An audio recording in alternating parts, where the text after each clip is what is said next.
2016, December 11th.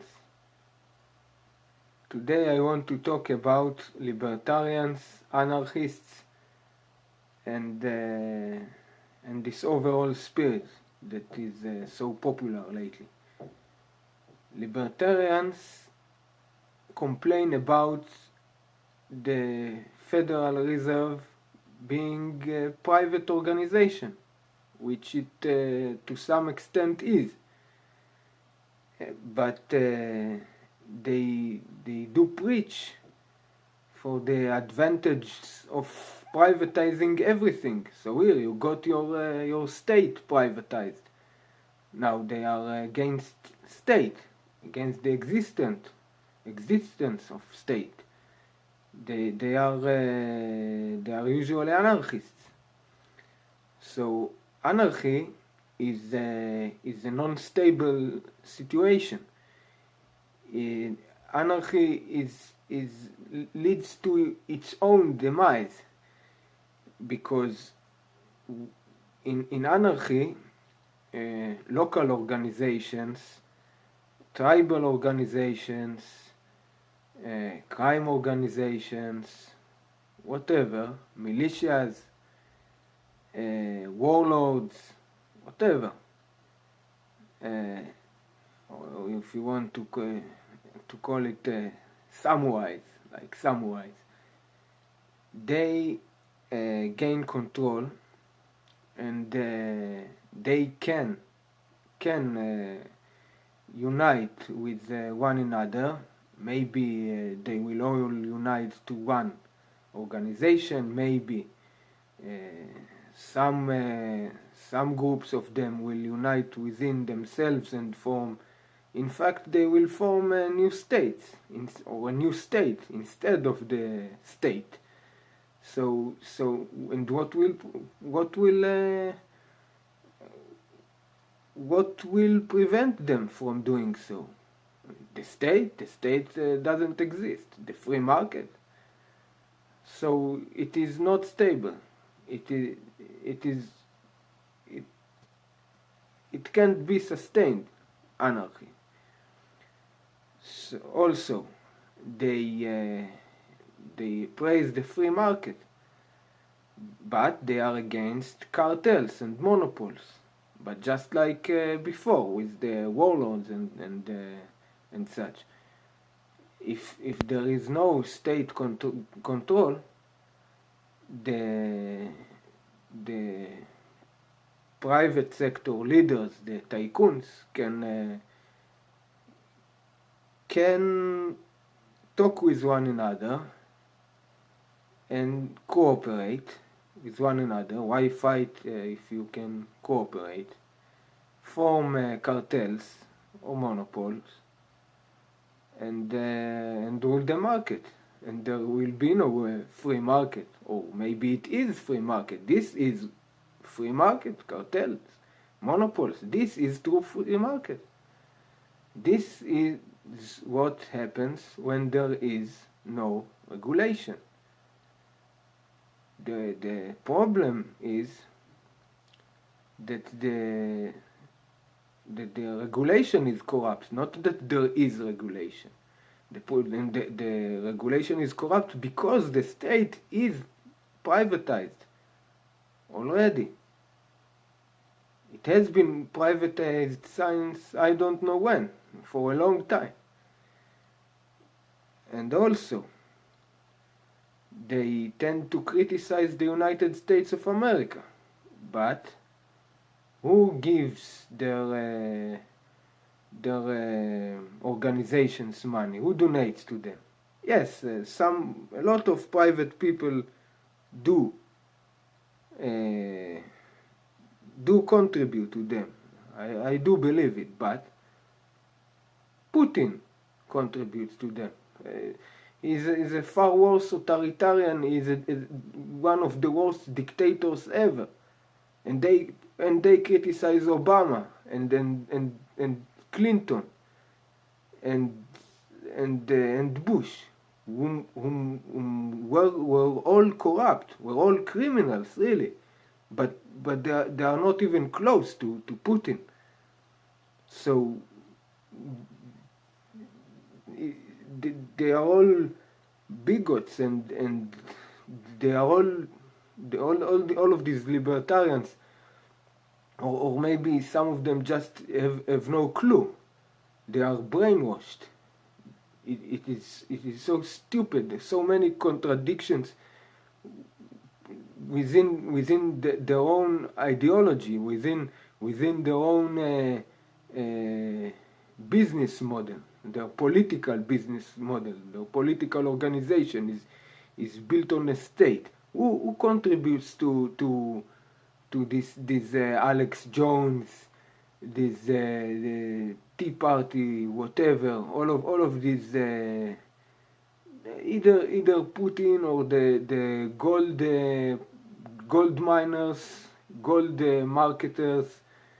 They are all which are private, and which they do say the truth most of the time, as long as and RT, which is a part of the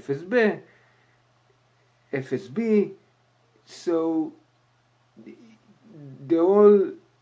the libertarian movement is supported by a state and by a far more authoritarian and dictatorial state than the states that they tend to criticize. They hate the United States, but Russia and China, they are their model of free market and free state. Putin is their hero, as Paul Craig Roberts and Jim Willie already stated. Putin is their hero. Obama and Clinton are criminals, which they are, and Putin is their hero. So it reminds me when I watched I don't know how to call it, a lecture, not exactly a lecture, a long talk by a former KGB agent whom moved to Canada, I think. I will post his name and links to his speeches in the description later when I will find it. But it is all part of Russian propaganda and destabilization of the West. It is not. Most of what these people say is truth, but they intentionally ignore the truth about the source of their own financial support. They are all just they are just part of this Russian destabilization and propaganda against the West. So you should listen to them, because most of what they say is truth, and the corrupt mainstream media will not let you know it. It will ignore it like they say. I'm not saying that they are liars. They do lie sometimes. Sometimes, maybe not Paul Craig Roberts, who just ignores things. And if you will, if an interviewer will ask him something that was not part of their plan, he will not get. He will only agree to be interviewed by someone whom signed to him that he will ask him certain questions and will not ask him questions that were not agreed upon before. So he can tell just the truth. All of what he says is truth, but it is just because every interviewer that interviews him had to sign upon that he will ask him questions that will be comfortable to him, and and to Putin, whom is his sponsor, really.